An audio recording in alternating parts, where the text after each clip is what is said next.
What is the difference between demonstrative adjective and demonstrative pronoun? First of all, we should know what are demonstrative adjectives and pronouns. These words are this, that, these and those. All of these words are included in demonstrative adjectives and demonstrative pronouns. But what's the difference between these two?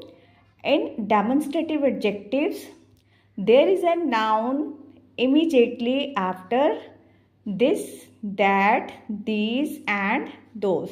You can say that girl, chair,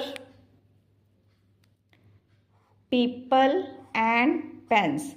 All of these words are nouns and they are immediately after this, that, these and those.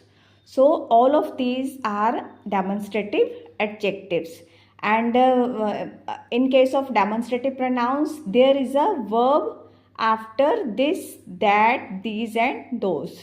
You can say this is a beautiful girl, is. That is my chair, is. These are rich people, are. And those are black pens. You can say all of these underlined words are verbs. So this is the main difference between demonstrative adjective and demonstrative pronoun.